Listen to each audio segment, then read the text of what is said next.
Senhora presidente, venho à tribuna aqui em forma de ratificar aquilo que mencionei ali da bancada em relação ao tema ora discutido. Primeiro, dizer da satisfação.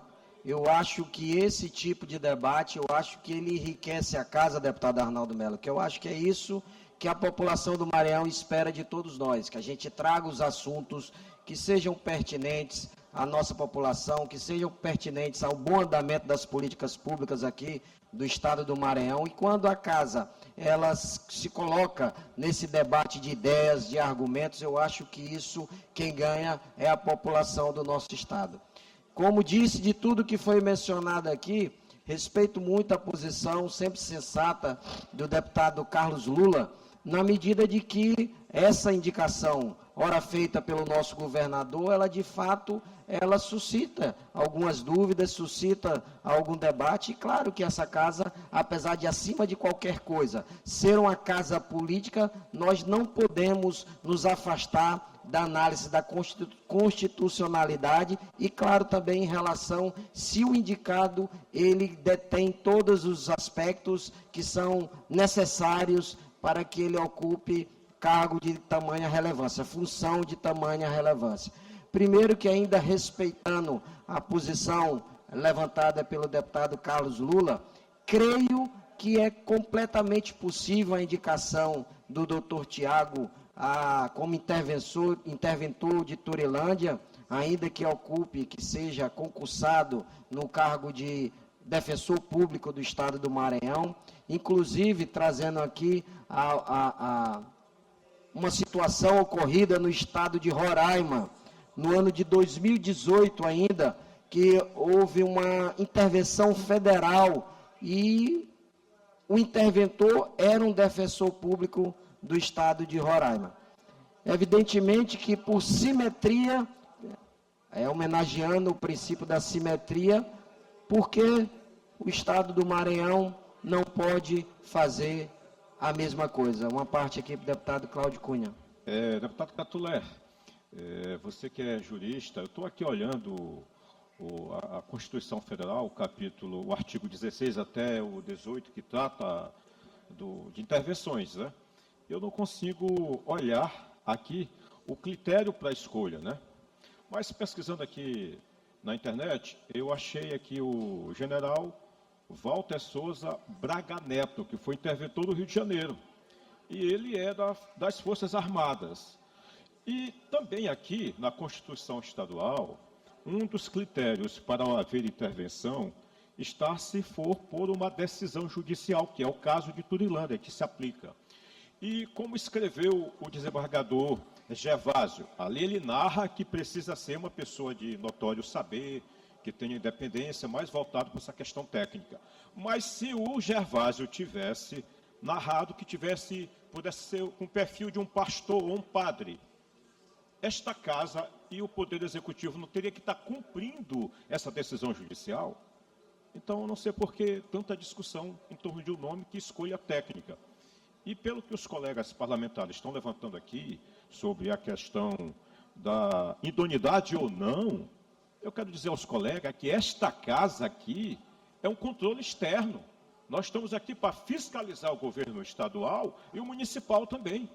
Então, se porventura ele não fizer uma boa gestão, a gente está aqui para cobrar, abrir processos, investigar, ir para cima e fazer com que Turilândia possa voltar a sorrir, a ter direito ao hospital, à saúde, ao transporte, porque eu sou vizinho de Turilândia, eu vivo por ali, eu sei da dificuldade, sei da inquietude da população de busca de ter um prefeito, de busca de ter uma gestão. E só para finalizar as minhas falas, das intervenções que tiveram no estado do Maranhão, todas elas a população aplaudiu. Já teve na sua terra, em Caxias, se não me engano, foi o Gasparzinho, teve Imperatriz, um empresário que veio da iniciativa privada, Hildon, que depois tornou-se prefeito pelo voto popular. Então, que Deus abençoe Turilândia e que o novo interventor possa fazer uma boa gestão lá. Que vai calhar com essa população. Obrigado. Agradeço a parte, deputado Cláudio, mas como eu ia dizendo... Deputado Catulé. Deputado Catulé, esse momento, essa dificuldade que o povo de Turilândia vem sofrendo. A gente aqui, todos da casa, se sensibiliza. A nomeação que o governador foi escolhido para estar indicando na casa que me sinto como parte da CCJ, não vê problema. No entanto, deputado Adelino, como você também foi votado em Turilândia, a gente sabe da dificuldade daquela cidade, há mais quase 60 dias aí, vivendo um momento muito difícil. Ontem, uma situação muito triste volta a acontecer na cidade de Turilândia. A gente vê a casa aqui se preocupando e vendo a pressa que aquela cidade precisa, Catulé. E assim, a indicação do Tiago, pelo currículo dele, e todos os deputados que militam na região se botar à disposição, Adelino, para estar disponibilizando, para passar o conhecimento ali. E a gente vê que é 6 meses, 180 dias, não dá para ficar do jeito que está lá. Tenho certeza que o governador não ia indicar uma pessoa que não fosse apta. A questão de outras indicações políticas, a gente se faz com diálogo, às vezes tu escuta uma indicação de um e outro, e dizer que eu tenho certeza que Turilândia não pode ficar do jeito que está aí, Catulé. Senhora presidente, obrigado pela parte, deputado Segundo. Como eu disse, existiu alguma dúvida em relação sobre a possibilidade, deputado Otelino, de um defensor ocupar o cargo de interventor. Mas em nenhum momento, pelo menos na minha ótica e na minha avaliação, se colocou qualquer vírgula em relação à conduta profissional e pessoal do indicado, do doutor Tiago. É um homem de reputação ilibada, é um homem de capacidade técnica aprovada, e em nenhum momento eu vi qualquer dúvida em relação à capacidade técnica e moral do doutor Tiago. Agora, o que me levou a fazer um pronunciamento de defender essa indicação é o fato de que, de certa maneira, na minha opinião, se confundiu alhos com bugalhos. Se trazer terceiros que possivelmente possam ter sido responsáveis pela indicação, eu acho que aí a gente empobrece o debate. Eu acho que aí a gente, deputado Antônio Pereira, a gente envereda por um lado que nada contribui para a discussão deste parlamento. Eu ainda esta semana, através de gravíssimas denúncias trazidas aqui no plenário da Casa pelo deputado Rodrigo Lago, eu me manifestei e disse que era necessário que essa Casa tivesse atenção e que nós fizéssemos o que fosse o possível para apurar aqueles fatos. Eu sou membro do governo, da base de sustentação do governo aqui na Casa, mas acima de qualquer coisa, eu sempre ajo naquilo que acho correto, naquilo que a minha consciência diz que é o certo a se fazer, deputado Antônio. Mas nesse caso, o que se apercebe também, usando aqui sentimentos subjetivos, como de fato colegas fizeram aqui, é que a intenção da oposição neste debate, que ora travamos, é simplesmente obstruir a pauta. E eu acho que aí, fazendo assim, nós prestamos um desserviço ao Estado do Maranhão. Turilândia tem passado por graves problemas. Aquela população... Se ainda houver tempo, gostaria de uma parte, se ainda houver tempo, no momento que Vossa Excelência achar necessário. Uma parte para o deputado Antônio. Obrigado, deputado Catulé. Primeiro, isso é a democracia, né? Eu acho que faz parte de tudo aquilo que está acontecendo. O que não era ontem, hoje é no Maranhão. Antes não se falava que o Maranhão era pobre. No meu ponto de vista, nunca foi. Não é e nunca será. Mas hoje está se falando que o Maranhão é pobre.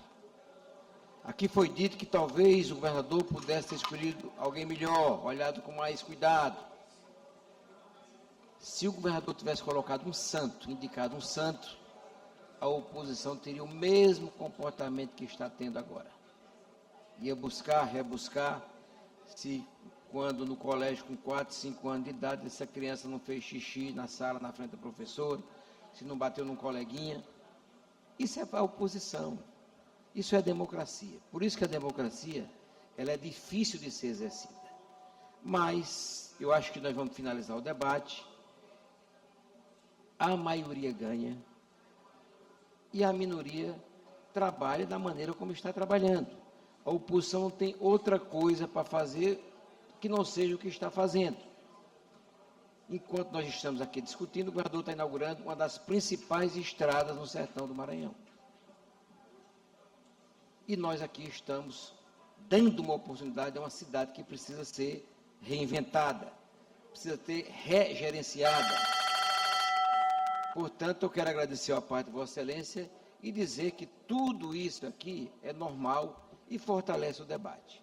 A situação é maioria e ganhará esse debate, e a oposição é minoria e colocará as suas posições aqui sempre dessa maneira.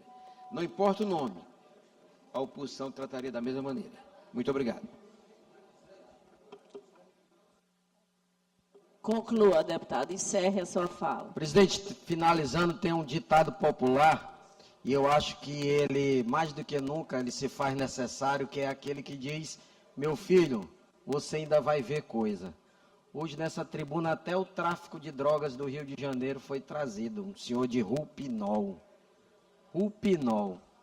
Mas eu quero dizer que a indicação é Rupinol, né, deputado Rodrigo? Eu quero dizer que a indicação do governador Carlos Brandão não foi o Rupinol ou qualquer dono de morro do Rio de Janeiro. Foi um profissional sério, competente, de reputação ilibada e que deve ser avaliado por essa casa com todo respeito e com toda consideração. Muito obrigado.